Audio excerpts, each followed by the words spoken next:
Okay, so now we're ready to finally talk about, okay, we have been looking at some examples where we guess that our sequence converges based on a couple of values, but we really don't know for sure.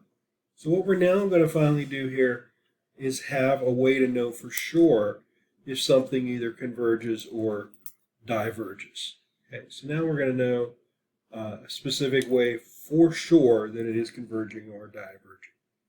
So what we do is we suppose we have a function f such that when we put an integer, a positive integer into it, it just gives me the same value as my nth term, my sequence. And that's true for all positive integers. Actually, it only needs to be true for all positive integers beyond a certain point, right? Because we're only worried about what's happening way out to the end, right? As n goes to infinity or as x goes to infinity, what's happening out there?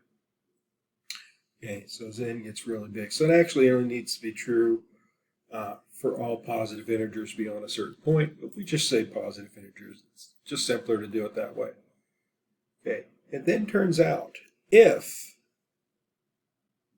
the limit of the function as x goes to infinity, if that is equal to L, then we can say with certainty that the limit as n goes to infinity of our sequence is also equal to L. So if the underlying function that our sequence gets its values from converges to L, then the sequence itself also converges for L, also converges to L. Okay, so all we need to be able to do is talk about the limit of the underlying function.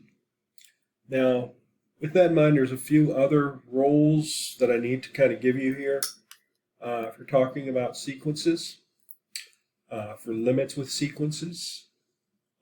These actually just are extensions of limits of function rules that used to exist for functions, for limits with functions, but we do need to kind of state them so we have them there because these will be ones that we can make use of in different circumstances later on. So it's kind of dry here. We're just going to list out these roles for our limit laws for sequences. And again, these are really, in many ways, just going to parallel the limit laws you learned in Calculus 1, for functions. So we say let a sub n and b sub n be sequences that we know converge. So the two individual sequences both converge to something. Well, then it turns out that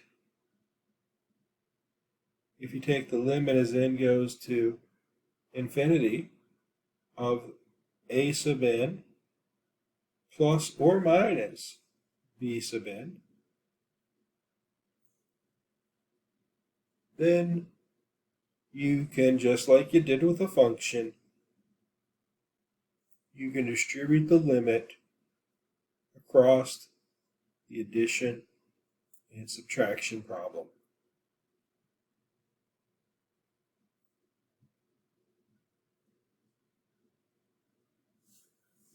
Okay. For number 2, we say let C be a real number.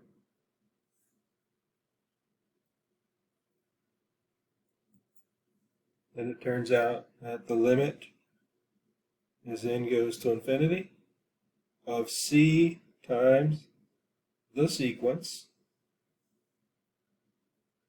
is just C times the limit of the sequence. And just like we had that constant role for functions, we now have it for sequences. Okay.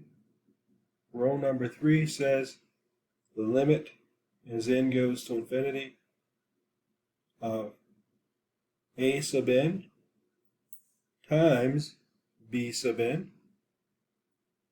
Well, once again, limits will distribute across multiplication as well.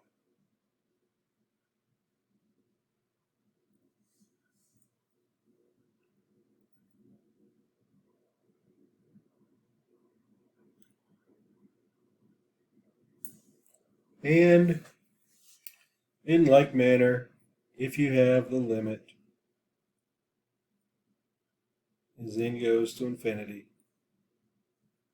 of a sub n divided by b sub n,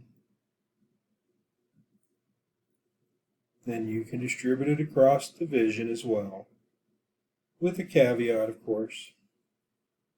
Do the limit of the a sub n sequence over the limit of the b sub n sequence.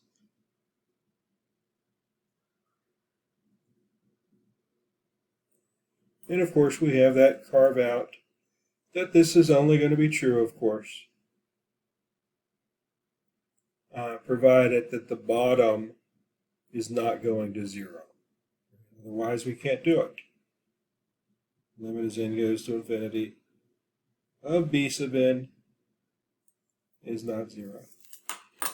So these are just those same rules that we had for limits for functions.